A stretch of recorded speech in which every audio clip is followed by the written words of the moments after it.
세계가 나의 교구. 존 웨슬리. 이사야 61장 1절에서 3절 말씀입니다.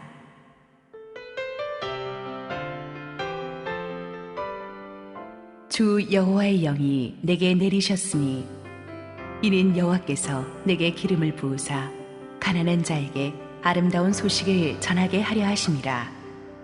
나를 보내사 마음이 상한 자를 고치며 포로된 자에게 자유를, 갇힌 자에게 노임을 선포하며 여호와의 은혜의 해와 우리 하나님의 보복의 날을 선포하여 모든 슬픈 자를 위로하되 무릇 시온에서 슬퍼하는 자에게 화관을 주어 그 죄를 대신하며 기쁨의 기름으로 그 슬픔을 대신하며 찬송의 옷으로 그 근심을 대신하시고 그들이 의의 나무 곧 여호와께서 심으신 그 영광을 나타낼 자라 일컬음을 받게 하려 하심이라. 할렐루야. 우리 하나님께 감사와 영광의 박수를 올려드리겠습니다. 오늘 축복된 주일 하나님의 은혜가 예배에 오신 여러분 모두에게 넘치도록 임하기를 소원합니다. 함께 기도하시겠습니다. 사랑의 주님, 은혜를 감사합니다. 나라가 어지럽고 힘이 드는 상황 속에서 하나님, 오늘 믿음의 선배 존 웨슬리의 생애를 공부하려고 합니다. 하나님께서 한 사람의 복음에 붙잡힌 전도자를 통해 어떻게 한 시대를, 한 나라를 바꿀 수 있는지를 우리에게 보여주십니다. 우리도 이 시대를 깨우는 하나님의 사람 되게 하옵소서. 부족한 죄인은 온전히 주님의 손에 붙잡고 가려주시고 오직 하나님의 영광을 보이시옵소서. 예수님 이름으로 기도했습니다. 아멘. 우리 종교개혁을 엄밀하게 말해서 시작하고 완성한 사람들은 마틴 루터, 주잉글리 그리고 칼빈입니다. 그렇지만 우리가 알고 있는 개신교 신학 전체의 틀을 완성시켜 준 사람은 이 종교개혁에다가 붙여서 마무리를 한 사람은 저는 200년 뒤에 태어난 존 웨슬리라고 생각을 합니다. 그래서 종교개혁을 논하면서 우리는 존 웨슬리를 또 다루지 않을 수가 없죠. 그는 영국 성공의 목사님이셨던 아버지 사무엘과 어머니 수잔나 사이에서 태어났는데 증조부 때부터 4대째 목사 가문이었습니다. 웨슬리의 부모님은 무려, 놀라지 마십시오, 19명의 자녀를 두었습니다. 대단하지 않습니까? 근데 그 중에는 이렇게 9명이 어린 시절 병으로 죽었고 총 10명의 자녀들이 자라났는데 존 웨슬리가 15번째 아이였다고 합니다. 그리고 그 동생 찰스 웨슬리가 있었죠. 그 어머니 수잔나가 정말 놀라운 믿음의 사람입니다.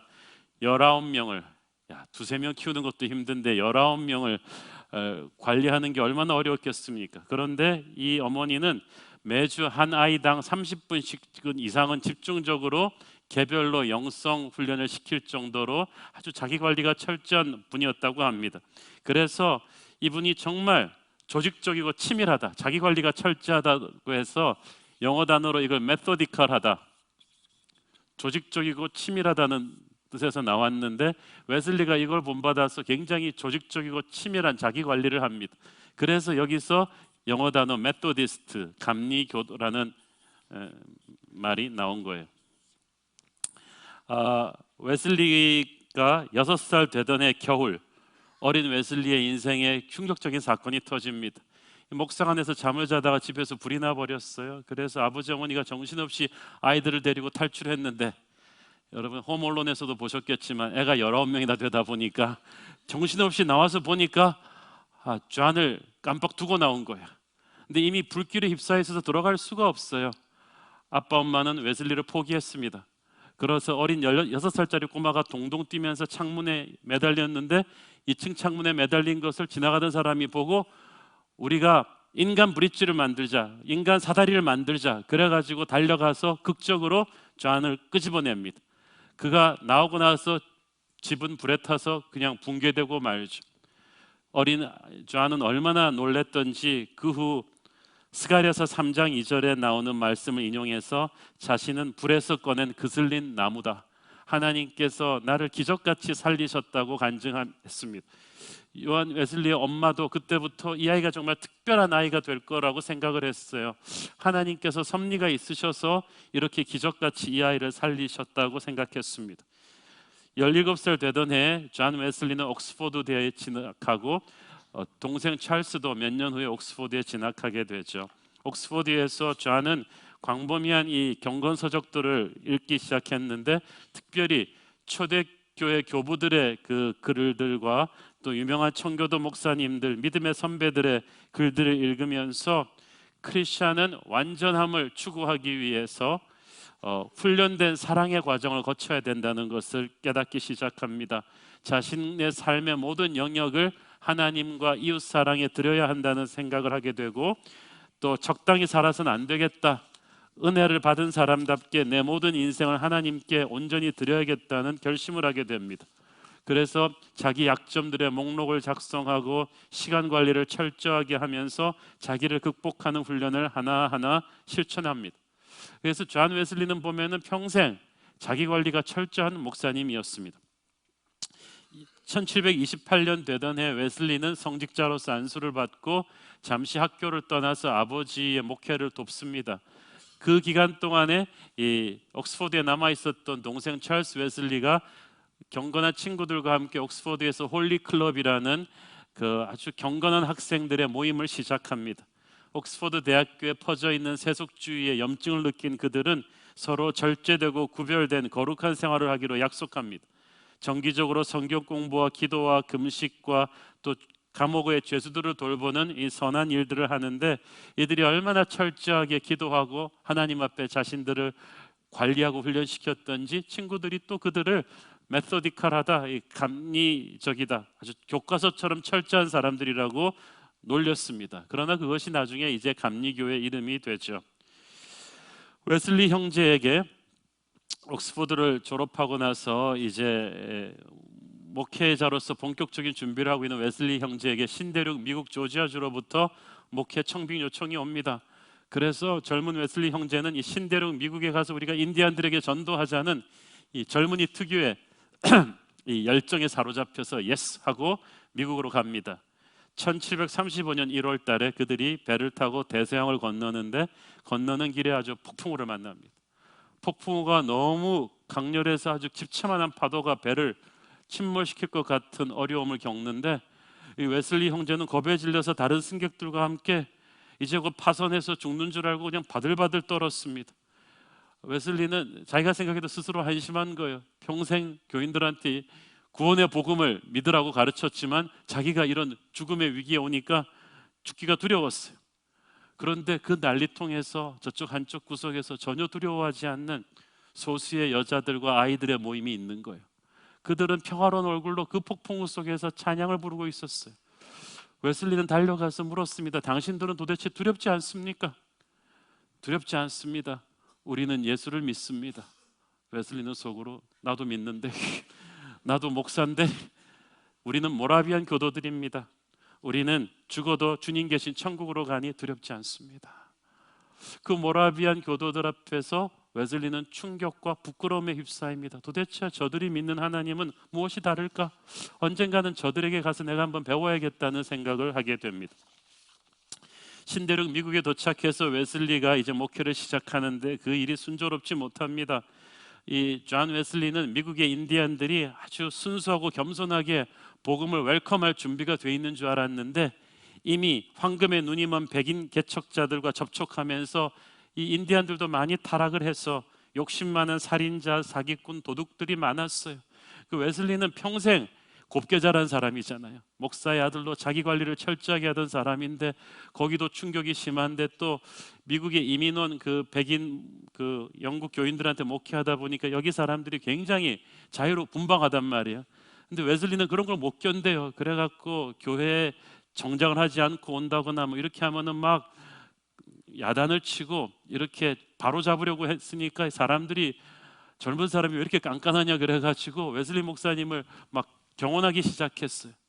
그런데 또 사건이 터졌어요. 젊은 웨슬리가 자기가 목회하던 지역 고위관리의 조카인 소피라는 18살의 아름다운 소녀에게 꽂혀버렸습니다. 마음을 다하고 뜻을 다하고 정성을 다해 프로포즈했는데 거절당했어요. 그리고 그녀는 딴 사람의 아내가 되었어요. 웨슬리가 너무 화가 나갖고 이 여자한테 성만찬 주기를 거부해버렸습니다. 그랬더니 이 여자 남편이 화가 나가지고 목사님이 도대체 이럴 수가 있냐, 그래가지고 막 법정 소송을 걸고 그래가지고 막 교회가 난리가 났어요. 그래서 웨슬리는 처참하게 미국을 떠나서 다시 영국으로 돌아올 수밖에 없었습니다. 저 위대한 존 웨슬리도 젊은 시절에는 그렇게 힘든 시절이 있었어요. 그러므로 젊은 여러분은 용기를 갖기를 바랍니다. 대서양을 다시 넘어서 돌아오면서 웨슬리는 절망감에 사로잡혔습니다. 나는 인디안들을 개종시키려 미국으로 갔는데 나는 누가 개종시킬 것인가? 나는 목회자의 부르심을 받은 게 실수였던가? 내가 목회를 그만둬야 되나? 그런 자괴감까지 사로잡혔습니다. 끝까지 갔더라면 인류 역사상 가장 위대한 전도자 웨슬리는 사라질 뻔했는데 하나님의 은혜로 그를 붙잡으셨습니다. 하나님은 런던에서 존 웨슬리가 한 사람을 만나게 하셨는데 성령 충만한 모라비안 설교자 피터 보엘로를 만나게 됩니다. 수년 전에 대서양을 건널 때 폭풍우의 뱃속에서 아주 담대하고 평화롭게 예배했던 모라비안 교도들 기억하시죠? 그 웨슬리가 그래서 언젠가는 이분들한테 가서 한 수 배워야겠다고 생각을 했는데 우연히 만난 이 피터 보엘로라는 분이 모라비안 목사님이라는 거예요. 그가 웨슬리의 멘토가 됩니다. 피터 보엘로는 옥스퍼드 출신의 이 샤프한 엘리트 목사 웨슬리에게 영적 상담자 역할을 합니다. 웨슬리가 성령으로 새로워져야 된다고 했습니다. 이 신칭의는 단순히 지성적인 교리가 아니라 하나님의 용서를 성령의 체험으로 개인적으로 체험하는 것이라고 했어요. 그래서 죄를 이기고 진정한 담대함과 거룩을 누려야 한다고 강조했습니다.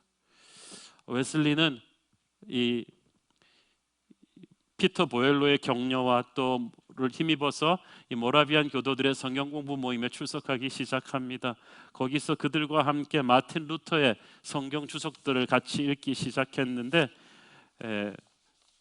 1738년 5월 24일 그 올더스게이트가 영국에서 런던에서 열린 이 모라비안 교도들의 작은 성경 공부 모임에서 한 형제가 루터의 로마서 주석 서문을 읽는 것을 듣고 있었습니다. 밤 9시 15분쯤에 웨슬리는 믿음으로 하나님이 일으키는 성령의 변화를, 심령의 변화를 막 체험하기 시작합니다.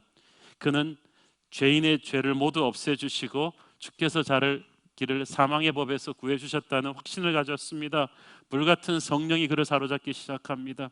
그는 춤을 추면서 밤 10시가 돼서 집으로 와서 기다리고 있던 동생 찰스를 끌어안습니다. I believe, 나는 믿네.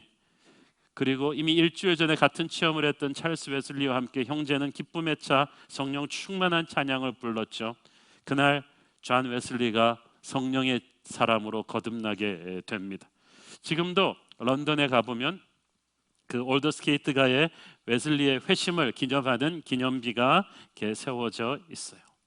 웨슬리는 모라비안이 되진 않았지만 이 모라비안들과의 만남을 통해 성령의 사람으로 거듭나게 됩니다. 그래서 그들이 강조하는 개인의 성령 체험, 뜨거운 찬양과 기도의 예배, 전도와 선교의 열정, 영성 훈련을 위한 소그룹 사역들을 모라비안 교도들로부터 많이 배웠고 이것은 훗날 웨슬리의 감리교 사역의 아주 핵심적인 또 DNA가 되기도 합니다. 런던으로 돌아온 웨슬리는 성령 충만해서 설교하기 시작했는데 문제는 영국 국교회 목사님 아들이고 옥스퍼드 출신이니까 좀 지적인 설교를 기대했던 영국 국교회에서 웨슬리가 너무 불같은 성령의 사람으로 설교하니까 감당이 안 되는 거예요. 미안하지만 우리 교회 강단은 너를 줄 수 없다. 한 교회 두 교회씩 입소문이 퍼지더니 어떤 국교회도 웨슬리에게 강단을 내어주지 않았습니다. 웨슬리는 다시 절망감에 사로잡혔습니다. 내가 하나님의 성령 체험을 했는데 강단을 아무도 내어주지 않으니 난 어떻게 한단 말인가. 이때 옥스퍼드 친구 조지 위필드를 통해서 새로운 돌파구가 열립니다. 웨슬리의 친구 위필드, 나이는 웨슬리보다 10살 가까이 어렸지만 기독교 역사에 남는 2000년 교회사 중에 최고의 설교자로 꼽히는 조지 위필드를 조금 여러분에게 소개합니다. 이 사람도 옥스퍼드 출신인데 칼빈주의자예요.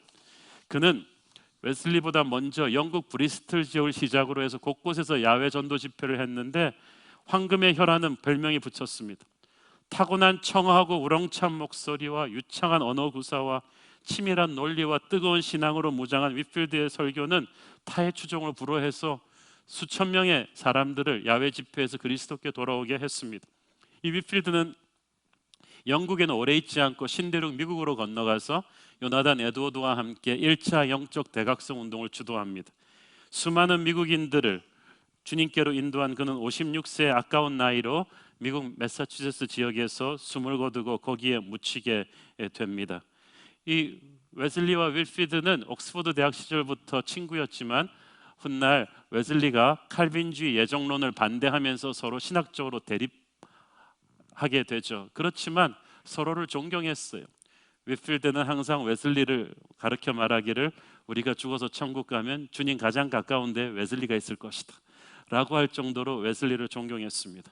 어쨌든 이 윗필드가 영국 국교의 설교 강단을 거부당한 친구 웨슬리에게 말했습니다. 친구야, 절망하지 말게.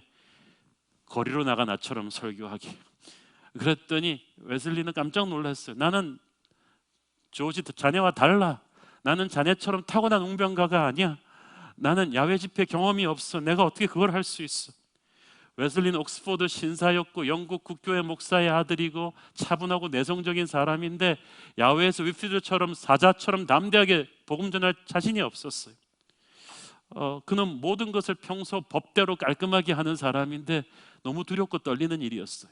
그렇지만 하나님은 윗필드를 통해서 주신 성령의 음성으로 웨슬리를 압박해서 마침내 웨슬리는 1739년 4월 2일 영국의 항구 도시 브리스톨에서 월요일 오후 4시 첫 번째 야외 집회 설교를 시작했고 거기서 3,000명이 넘는 사람들에게 설교를 하게 됩니다.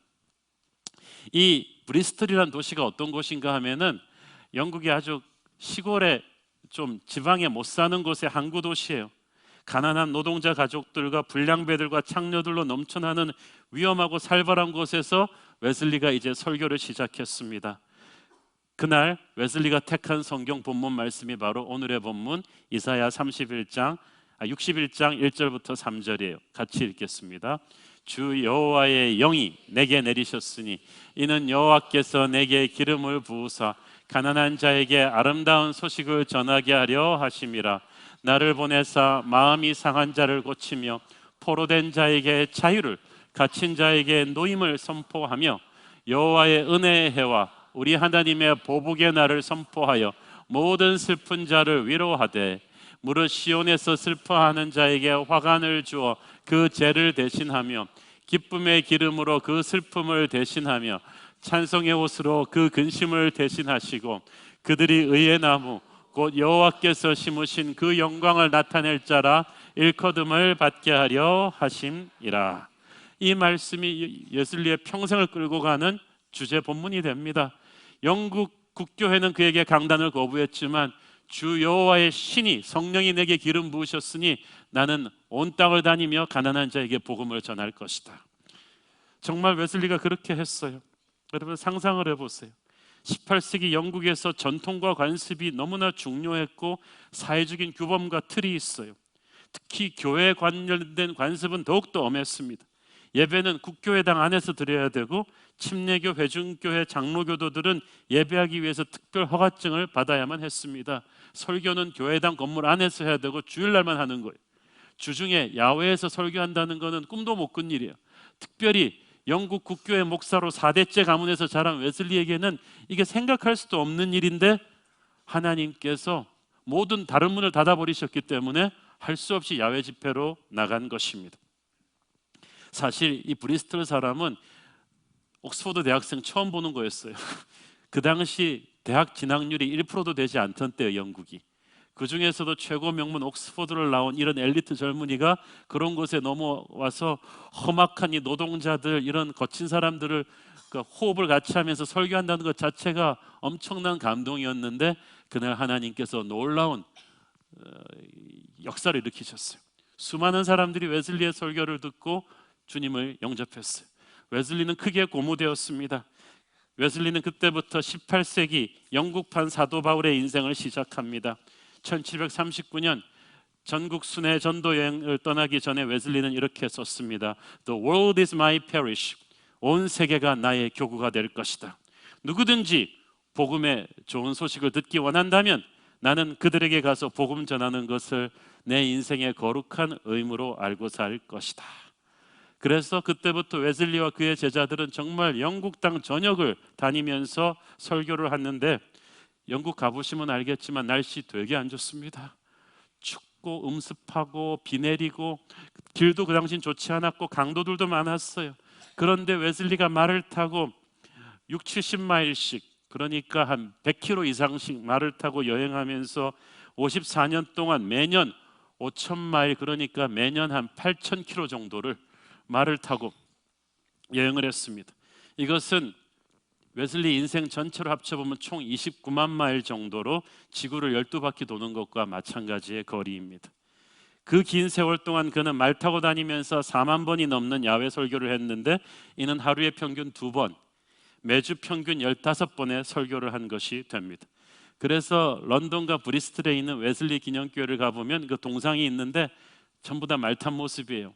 왜냐하면 이분이 말등에서 보낸 시간이 말 밑에서 보낸 시간보다 훨씬 많았기 때문입니다. 이동거리, 설교 횟수도 엄청나지만 집회 환경도 열악했습니다. 확성기 시설이 없이 어떤 데는 10,000명, 20,000명을 넣고 설교한 적도 있는데, 감옥의 죄수들에게 설교했고 여관과 부두와 배 위에서 설교했습니다. 말 위에서 먹고 마시고 책 읽고 편지 쓰고 잠을 잤습니다.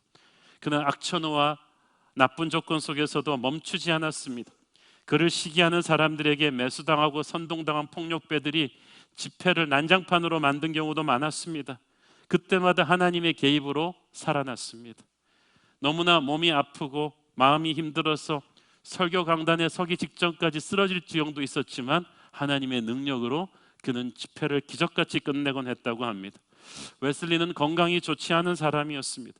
키가 160cm 남짓, 몸집은 55kg가 되지 않은 작은 체구였지만 일단 강단에 서면 불을 뿜는 성령의 설교자가 되었습니다. 나이 70이 되어서야 그는 말을 버리고 마차를 타고 움직였고, 나이 80이 되어서야 그는 야외 새벽 집회에서 설교하는 것을 멈추었다고 합니다. 무엇이 그로 하여금 그토록 불같은 집념으로 그 많은 곳에 야외 집회를 평생 가능하게 했는가?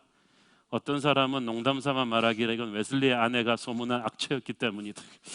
집에 있느니 그냥 나가서 전도 집회를 한 것이 아니냐는 사람도 있지만, 그거는 조크로 하는 얘기고 정말 불같은 성령의 사람입니다. 위필드와 웨슬리가 18세기에 시작한 이 대규모 야외 전도 집회 바톤을 19세기에 D.L. 무디가 받아가더니 20세기에 빌리 그레함 전도 집회로까지 이어지게 됩니다. 웨슬리는 88세의 나이로 세상을 떠났는데, 죽음에 임박해서 호흡이 있는 자들은 모두 여호와를 찬양하라는 찬송으로 유언을 남겼습니다. 일반 세속의 역사가들도 웨슬리의 이 전 영국을 커버하는 이 전도 사역을 칭찬하면서 이로 인해서 영국인들이 복음화되고 마음이 변해서 같은 시기에 프랑스가 사회주의 혁명으로 큰 혼란을 겪었던 반해서 영국은 제2의 피해 혁명이 일어나지 않았다고 평가할 정도였습니다. 웨슬리의 감리교는 교리를 노래와 찬송으로 고백을 잘했습니다. 그의 동생 찰스 웨슬리는 불멸의 싱어송라이터입니다. 무려 1만 개가 넘는 찬송을 만들어서 형과 함께 다니며 찬양으로 복음을 전했는데, 그가 지은 찬송가 중에 만입이 내게 있으면 그 입 다 가지고 우리가 부르는 좋은 찬송가들도 많습니다.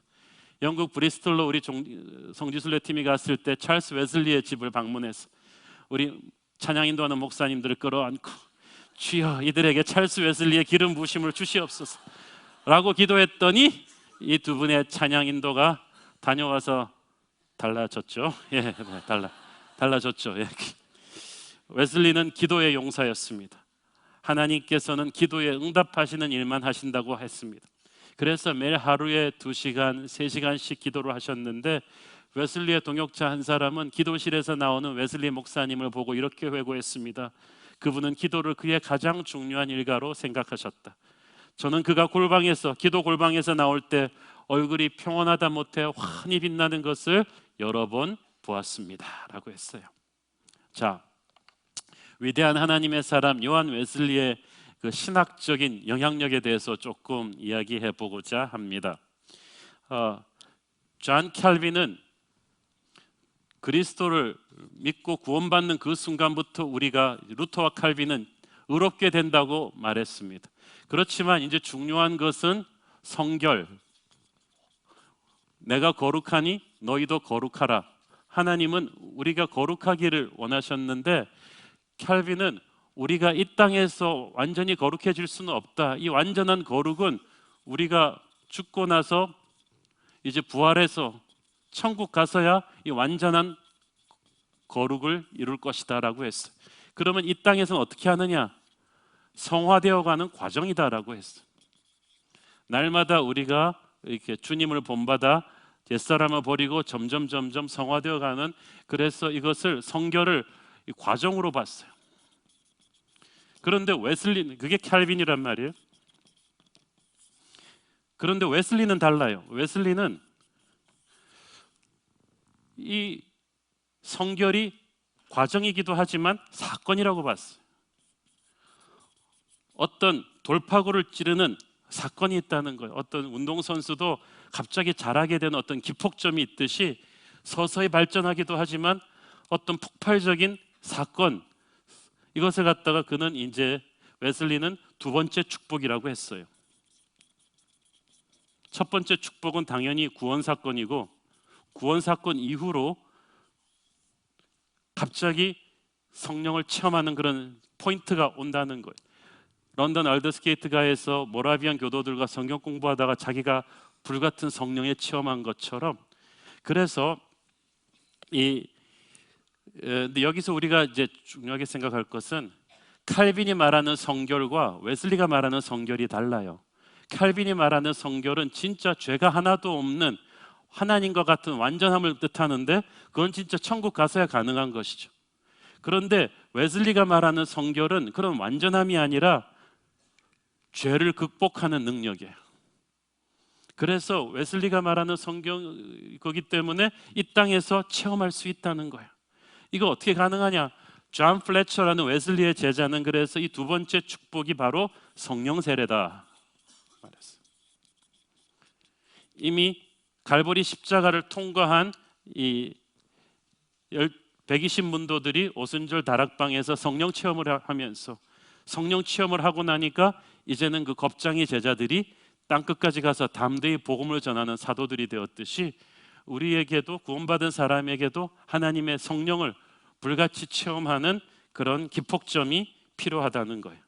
이것이 바로 19세기 말 20세기 초 전 세계 교회를 뒤흔들어 놓는 오순절 성령운동, 순복음 운동으로 이어지는 거예요. 자, 여기서 또 한 가지 볼 게 있는데, 카톨릭에서는 우리가 구원받기 위해서 믿음과 행위가 있어야 된다고 했죠. 그게 카톨릭의 구원이에요. 그런데 종교개혁자들은 아니다, 우리는 오직 믿음, 오직 은혜로 구원받는다고 했어요. 그런데 그러고 나서 200년이 흘렀어요. 200년이 흐르면서 이게 어떻게 됐냐 하면은, 게다가 또 루터가 그 말을 하는데 또 칼빈은 거기다 예정론까지 덧붙였죠. 하나님이 예정한 사람들은 다 은혜로 구원하실 것이다. 그런데 18세기로 오면서 믿음으로 구원받으니까 우리가 어떻게 살든 구원을 잃어버리지는 않을 것이라고 주장하면서 성도다운 생활을 하지 못하는 교회들의 안일함, 방탕이 심해졌어요.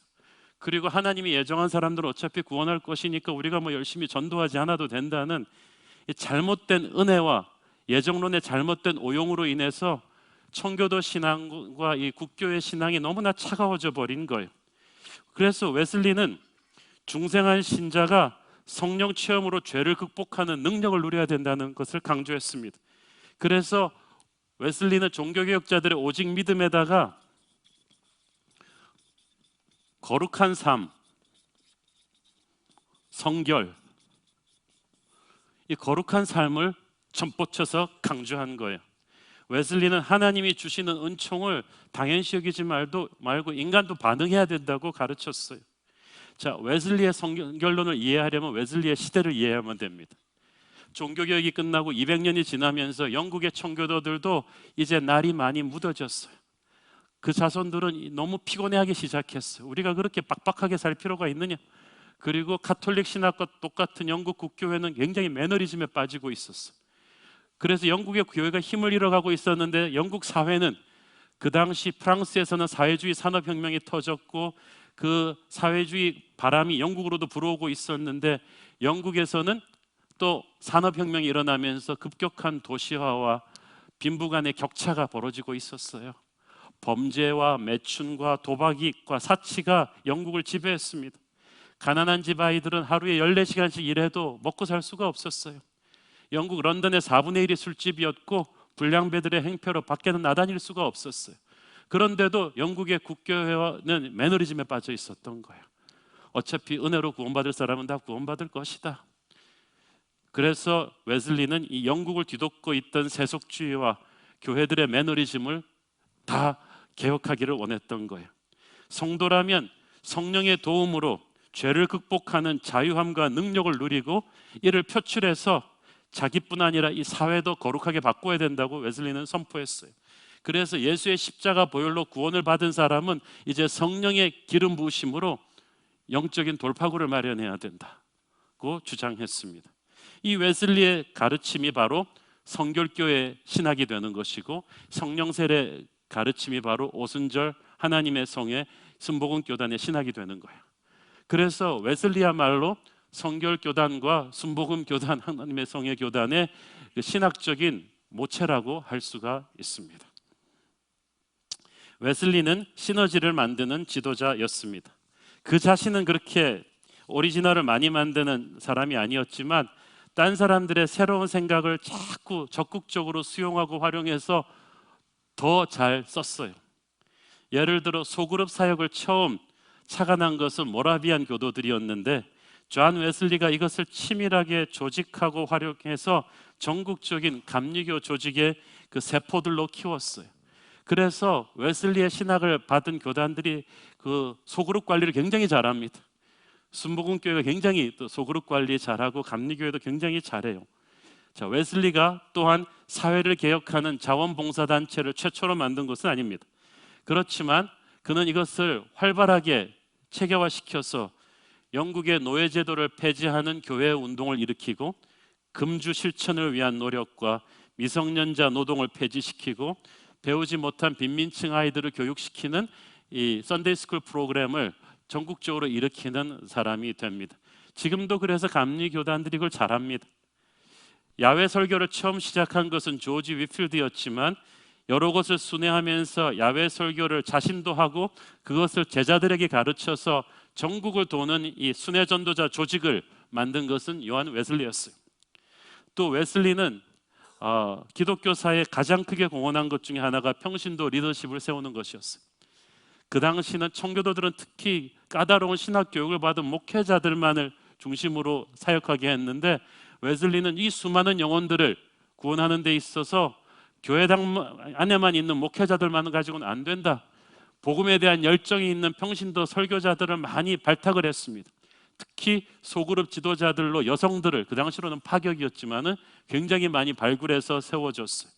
그래서 그 평신도 설교자들로 하여금 곳곳을 다니면서 복음을 전하게 했고 스스로 여러 곳을 다니며 복음 전하는 순회 전도자의 모범을 보여주었습니다. 그래서 웨슬리가 죽을 무렵에 이미 12만 명이 넘는 감리교도들이 영국에 있었고 현재 전 세계에서는 무려 5천만을 웃도는 감리교도들이 있습니다.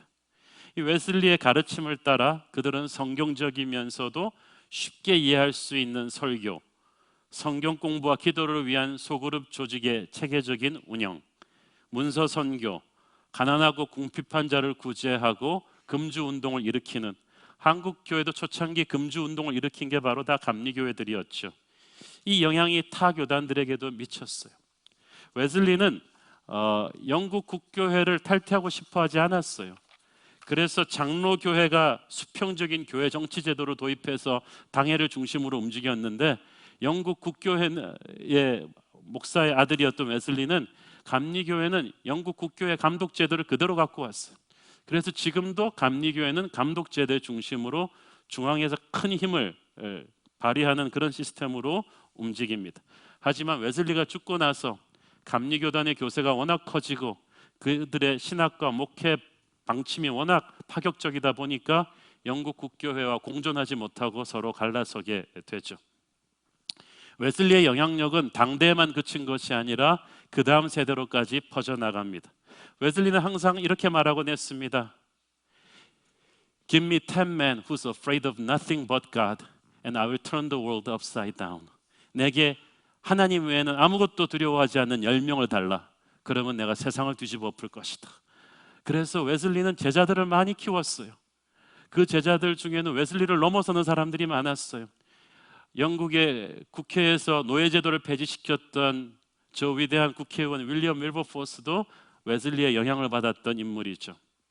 특히 웨슬리의 정신을 이어가서 현대판 사도 바울의 불같은 순회 전도자의 열정을 계승한 인물은 바로 프란시스 애쉬버리라는 인물입니다.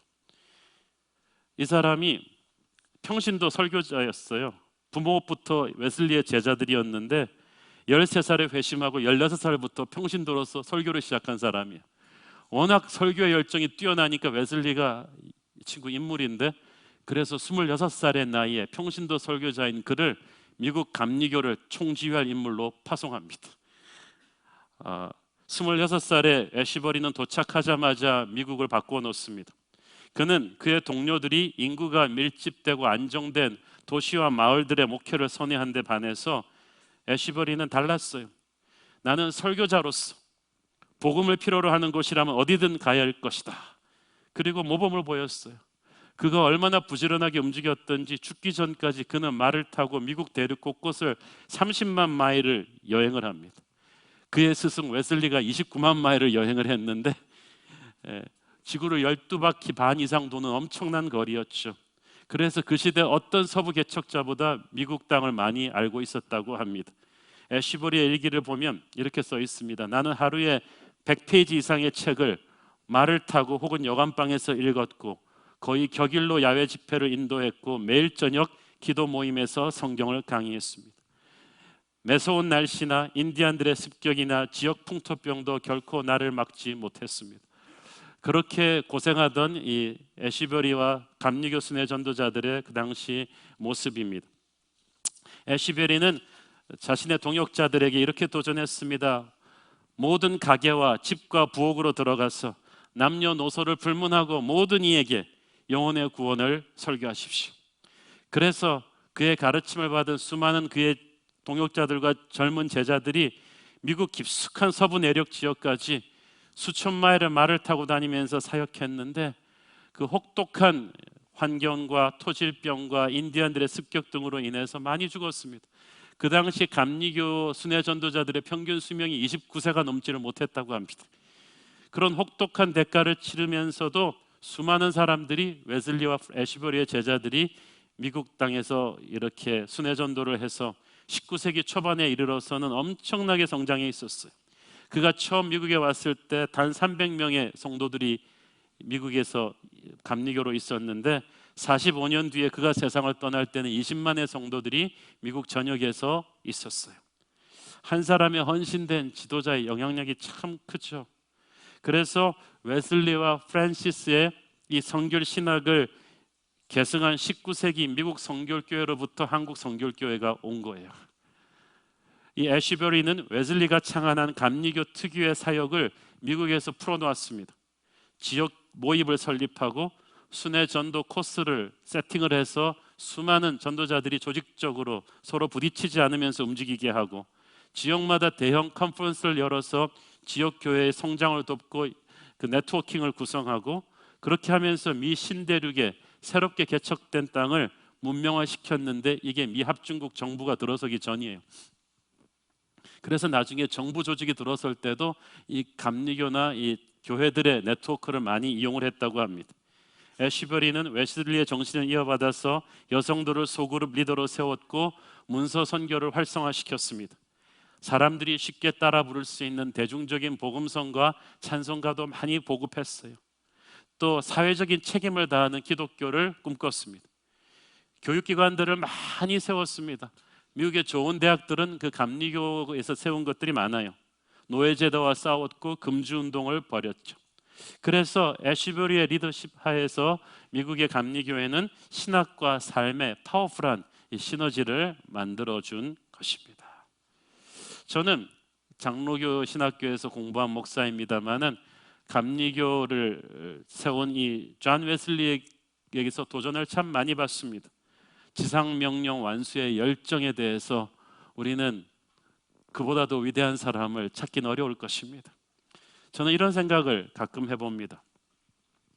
말 한 마리 타고 영국 전역을 수십 년 동안 누비면서 수백만의 사람들에게 복음을 전했던 웨슬리가 만약 오늘날 우리 시대에 살아서 자동차가 있다면, KTX를 탈 수 있다면, 비행기를 탈 수 있었다면 어땠을까? 만일 웨슬리에게 스마트폰이 있었고 노트북이 있었다면, 그가 이메일과 페이스북과 트위터와 인스타그램과 카톡을 이용할 수 있었다면 어땠을까? 그는 아마 수십억의 사람들에게 복음을 전했을 것입니다. 그래서 우리가 참으로 부끄러운 거예요. 웨슬리는 가진 수단이 너무 빈약했지만 불같은 성령의 열정으로 복음을 전해서 수많은 사람들에게 예수 그리스도를 전했고, 혼란과 어려움에 처해 있던 자신의 조국 영국을 위대한 나라로 만들었는데, 오늘날 우리들은 너무나 많이 가지고 있으면서도 너무 게을러서, 너무 비겁해서 부끄러운 것입니다. 기성교회가 강단을 허락해 주지 않을 때 그는 좌절하지 않고 온 세계가 나의 교구라고 하면서 야외로 뛰어나가서 집회를 시작해서 엄청난 복음전도의 블루오션을 열었습니다. 그로 인해서 교회 사역의 틀이 굉장히 넓어졌어요. 우리는 그를 통해서 하나님이 하나의 문을 닫으실 때 수백 개의 다른 문을 열어주신다는 것을 배울 수가 있습니다. 작은 방해물에도 너무 쉽게 포기해버리고 몇 년 하다가 주저앉는 우리는 평생을 88세로 주님 품에 안길 때까지 불같이 꺾이지 않는 열심으로 복음을 전했던 웨슬리의 영적 야성을 본받아야 할 것입니다. 지금 대한민국이 너무나 어렵고 국론이 분열되어 있고 리더십 부재 상태입니다. 18세기 영국도 그랬습니다. 국론이 분열되어 있고 사회주의 혁명의 바람이 불어오고 있었고 경제적으로 위기에 있었고 범죄가 많았습니다. 리더가 없는 사회였습니다. 그러나 웨슬리는 묵묵히 복음을 들고 영국을 다니면서 복음을 전했어요. 그 복음을 듣고 영국 교회가 깨어났고 거룩해졌고 그 거룩을 사회로 풀어놨어요. 그래서 혼란과 어둠 속의 영국이 위대한 세계를 제패하는 영국으로 거듭나게 된 거예요. 한국의 현실이 걱정되십니까? 복음을 전합시다. 이 나라의 운명이 걱정되십니까? 민족의 가슴에 피 묻은 그리스도를 심겠다는 웨슬리의 그 거룩한 야성이 저와 여러분의 소원이 되기를 바랍니다. 기도하겠습니다. 사랑하는 아버지, 은혜를 감사합니다. 우리 믿음의 선배 요한 웨슬리의 불같은 그 열심이 우리의 것이 되게 하여 주시옵소서. 온 세상을 가슴에 안고 복음 전했던 웨슬리처럼 우리도 살게 하옵소서. 예수님 이름으로 기도했습니다. 아멘.